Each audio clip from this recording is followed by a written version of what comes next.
Hello दोस्तों, स्वागत है आपके अपने यूट्यूब चैनल मराठा एजुकेशन में।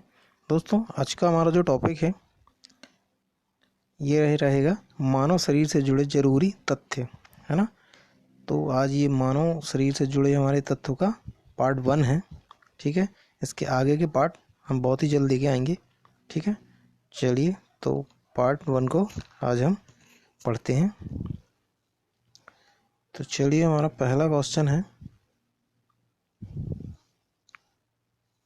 चलिए बताइएगा, लाल रक्त कण का निर्माण होता है। तो लाल रक्त कण का निर्माण कहाँ हो जाएगा मेरे फ्रेंड्स, बताइए। लाल रक्त का निर्माण मतलब रेड ब्लड सेल।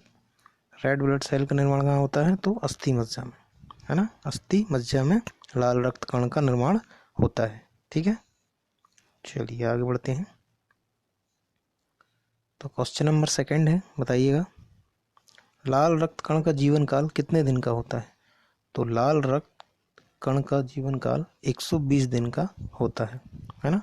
120 दिन लाल रक्त कण का होता है, रेड सेल का, है ना। ठीक है, चलिए आगे बढ़ते हैं।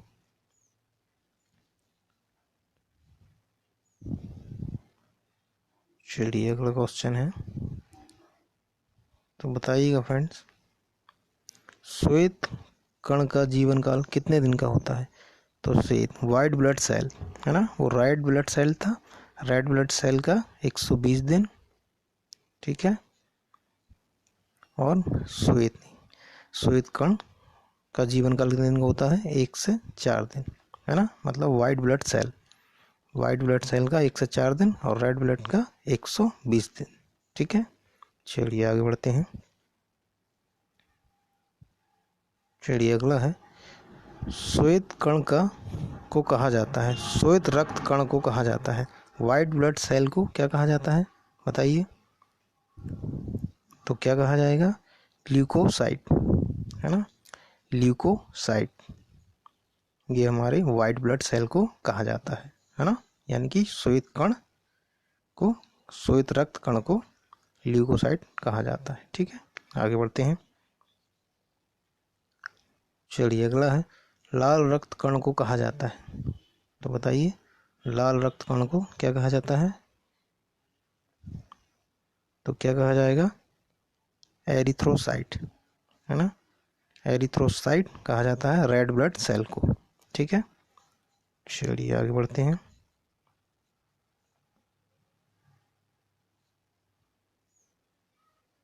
चलिए बताइए, शरीर का तापमान नियंत्रण होता है। तो शरीर का जो तापमान है ये किसके द्वारा नियंत्रण होता है? तो बताइए फ्रेंड्स। हाइपोथैलेमस ग्रंथि, है ना, हाइपोथैलेमस ग्रंथि के कारण हमारे शरीर का तापमान नियंत्रण होता है। ठीक है, चलिए आगे बढ़ते हैं।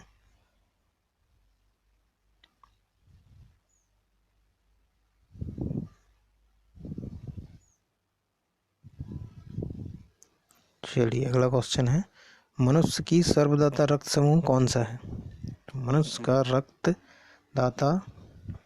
सर्वदाता रक्त समूह कौन सा हो जाएगा? यानी कि यूनिवर्सल डोनर। तो ये कौन सा हो जाएगा?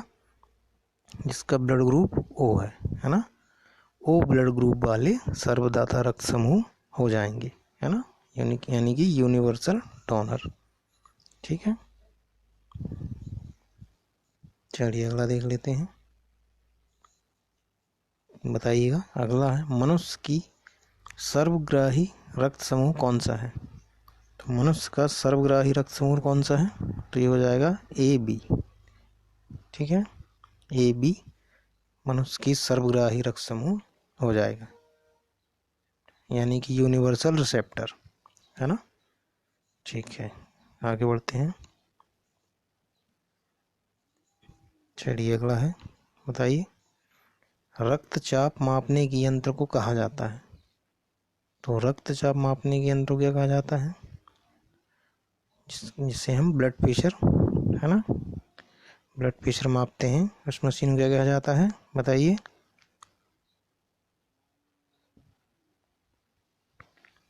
तो क्या कहा जाएगा? शिवगुणमो मैनोमीटर, है ना, शिवगुनो मैनोमीटर कहा जाता है ब्लड प्रेशर मापने की मशीन को। ठीक है, चलिए आगे बढ़ते हैं।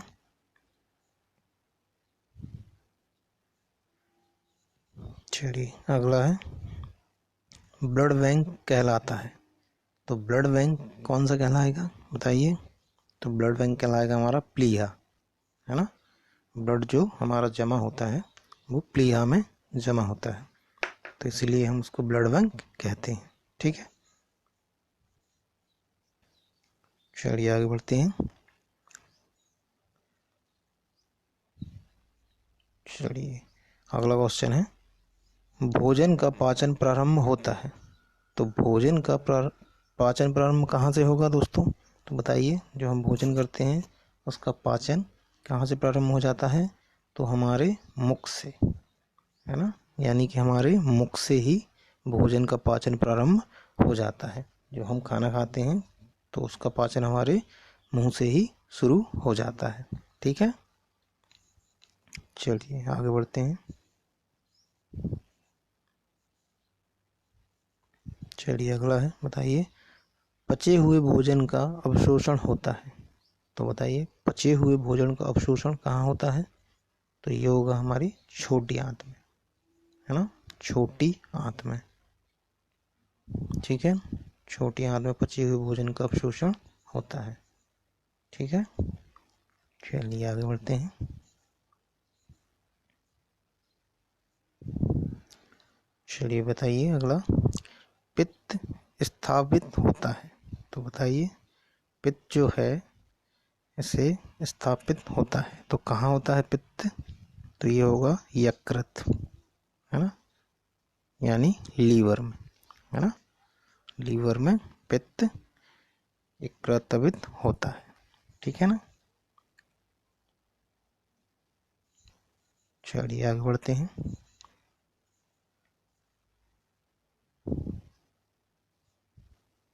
चलिए अगला है विटामिन ए संचित होता है। तो विटामिन ए संचित कहाँ होता है। तो ये होता है यकृत में, है ना। यकृत में विटामिन ए संचित होता है। चलिए आगे बढ़ते हैं।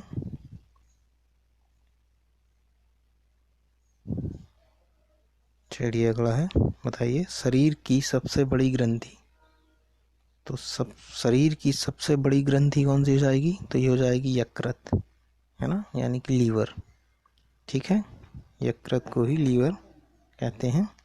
तो शरीर की सबसे बड़ी ग्रंथि कौन सी हो जाएगी दोस्तों। तो ये हो जाएगी यकृत। ठीक है, आगे बढ़ते हैं।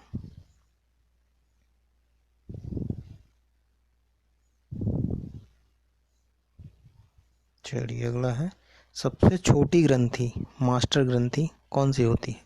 बताइए सबसे छोटी ग्रंथि जिसे हम मास्टर ग्रंथि भी कहते हैं कौन सी हो जाएगी।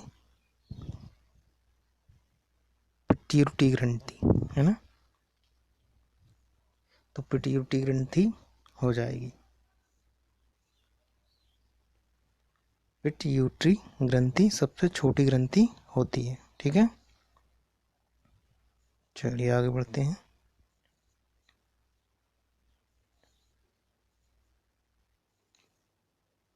चलिए बताइए मनुष्य में पसलियाँ की संख्या होती है। तो बताइए मनुष्य में पसलियों की संख्या कितनी होती है। तो ये होती हैं हमारे 12 जोड़ी, है ना। अगर गिनती में लेंगे मतलब दोनों साइड की मिला के लेंगे पसलियों की संख्या तो होंगी हमारी 24। ठीक है, और जोड़ी में अगर लेंगे तो होगी 12, है ना। इसे दोस्तों याद रखिएगा फ्रेंड्स, है ना। अगर संख्या में पूछे तो 24, ठीक है, और जोड़ी में पूछे तो 12, है ना। एक साइड 12 और एक साइड 12, है ना, तो दोनों साइड की हो गई 24 और जोड़ा अगर पूछे तो हो जाएंगी 12 जोड़ी। ठीक है ना, 12 जोड़ी। ठीक है, चलिए याद रखिएगा, आगे बढ़ते हैं। चलिए अगला है शरीर में हड्डियां की कुल संख्या होती है। बताइए शरीर में हड्डियां कितनी होती हैं। हमारे शरीर में जो बोन्स हैं वो कितनी होती हैं संख्या। तो बताइए बोन्स की संख्या होगी 206, है ना, 206 बोन्स हमारे शरीर में पाई जाती हैं। ठीक है, चलिए आगे बढ़ते हैं।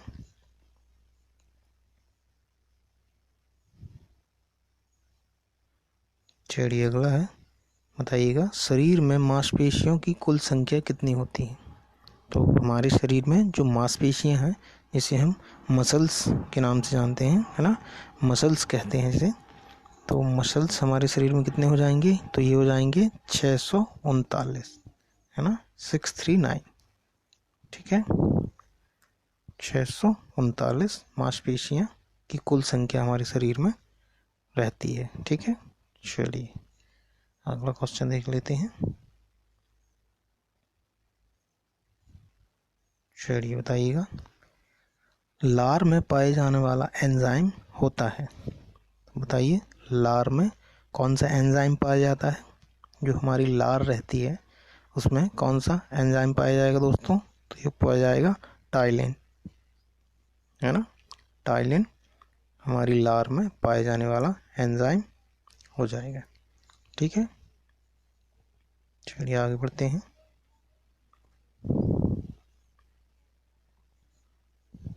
चलिए अगला है, लिंग निर्धारण कहाँ से होता है। बताइए लिंग जो है निर्धारण कहाँ से होता है, बताइएगा। तो ये पुरुष क्रोमोसोम, ठीक है, ये पुरुष क्रोमोसोम पर निर्धारित होता है।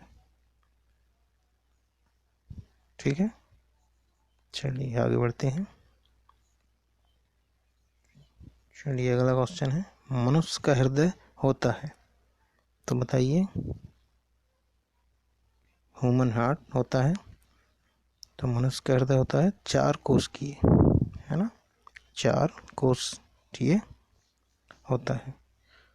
ठीक है ना, तो मनुष्य का हृदय कैसा होता है, 4 कोशिकीय होता है। ठीक है, आगे बढ़ते हैं।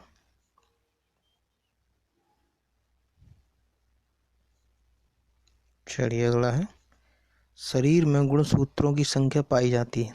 तो बताइए शरीर में गुणसूत्रों की संख्या कितनी होती है, तो ये होती है 46, है ना, 46। ठीक है, अगर इसे जोड़ी में पूछा जाए, है ना, जोड़ी में तो ये होगी 23, है ना, जोड़ी में 23, संख्या में 46 गुणसूत्र होते हैं। ठीक है, चलिए आगे बढ़ते हैं।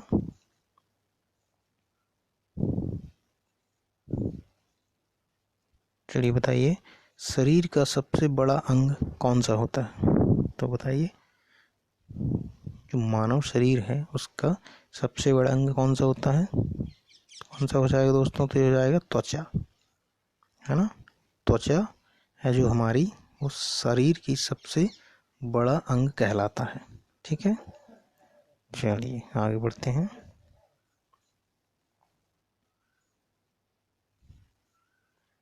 चलिए अगला है, बताइएगा शरीर की सबसे बड़ी कोशिका कौन सी होती है। बताइए शरीर की सबसे बड़ी कोशिका कौन सी हो जाएगी मित्रों। इसका आंसर सभी को पता ही होगा, है ना, तो तंत्रिका तंत्र, है ना, तंत्रिका तंत्र हमारे शरीर की सबसे बड़ी कोशिका हो जाएगी। ठीक है, तो चलिए आगे बढ़ते हैं। दोस्तों पार्ट 1 के क्वेश्चन कंप्लीट हुए।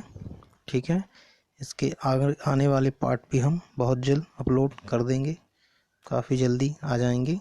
ठीक है, तो दोस्तों ये क्वेश्चन, ये वीडियो अच्छे लगे हैं तो प्लीज़ लाइक कीजिएगा और ये वीडियो अपने दोस्तों को शेयर कीजिएगा और चैनल को सब्सक्राइब कीजिएगा ताकि आने वाली वीडियो का नोटिफिकेशन सबसे पहले आपको मिले, है ना। तो ऐसे ही वीडियो हम लाते रहेंगे। ठीक है, बस आपकी सपोर्ट की ज़रूरत है, तो दोस्तों सपोर्ट कीजिएगा, है ना। हम मेहनत कर रहे हैं आपके लिए, तो थोड़ा सा आप भी हमारे लिए थोड़ा सा मेहनत कीजिए। ठीक है, बाकी आप लोगों का प्यार बहुत मिल रहा है। ठीक है, आप लोग बहुत अच्छे से सपोर्ट कर रहे हैं।